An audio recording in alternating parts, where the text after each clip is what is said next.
Hi, and welcome to the Penalty Box. If you are firm and you are sure that you can move and you can score. I'm Peter Clotte, and today in the Penalty Box we have a review of the intense match between the Ghanaian Black Stars and the US men's national team. My Penalty Box experts are here, and today we'll look at how they fared yesterday as the US men's national team came on top of the Ghanaian Black Stars.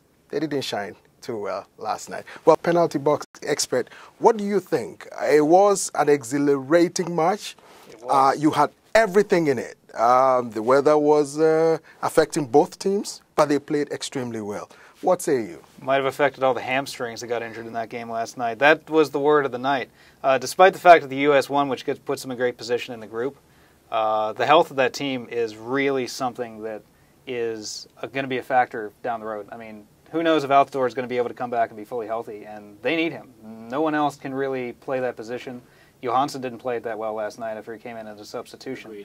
He was probably the lesser of the substitutes that came in after the fact. So that's going to be a big deal coming down the road. What do you guys think? Shout out for Klinsmann, the German tactician for the USA. He brings in two substitutes in the second half, and Zusi and Brooks, and they combine for the winning goal. And as I told a few colleagues, it always helps to be 6 feet 4 inches tall when those corner kicks come across. Yeah, I mean, good for Brooks, who scored the game-winning goal. Good for Klinsmann. But let me tell you something. Neither of these teams looked like second-round teams to me last night. And yes, we know that Portugal got obliterated by Germany yesterday. But I'm telling you, I'm Cristiano Ronaldo, and I looked at what the U.S. and Ghana gave yesterday, and I would feel a lot better about my chances of reaching the second round than I did just after the Germany-Portugal match. I mean, neither of those sides played particularly well. And yes, Tony, you're right. I mean, there were the cramps. I mean, those guys are going to be needing a lot of bananas, a lot of potassium after this match, because I'm telling you, the humidity apparently was brutal, absolutely brutal in Natal.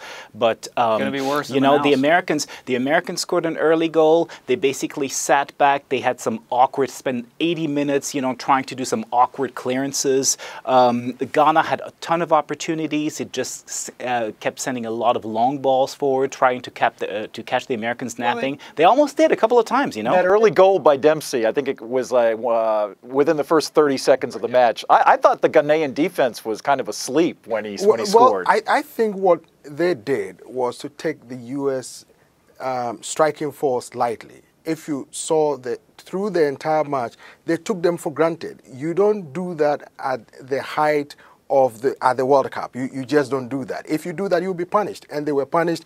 I mean, 30 seconds, they were literally asleep. Now, it took the Ghanaian team about 15 minutes to start warming up to the game. And then it was wave after wave. But you have to take your chances. And if you don't take your chances, you lose. It's as simple as that. Of course, you saw, too, one of the U.S.'s specialties on the soccer field is running out of set pieces. I mean, both of the goals they scored last night early in the game, you're running set pieces, and out of that great corner kick, too, was a set piece. Now, so they took advantage of those Klinsmann said one thing that most people probably didn't hear, but he said they practiced set pieces for a very long time. So it became routine for them.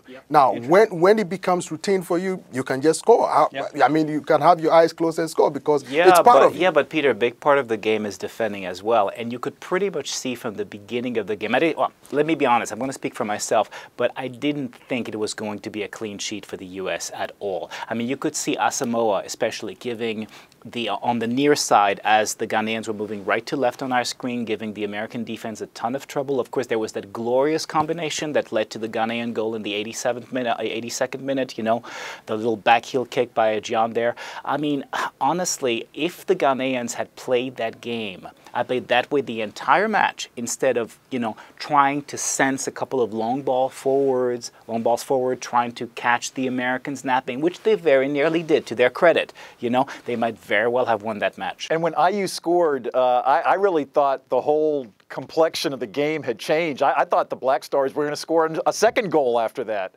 But you could clearly tell that it was the U.S.'s determination not to lose. I mean, they came out with the way Klinsmann arranged his team.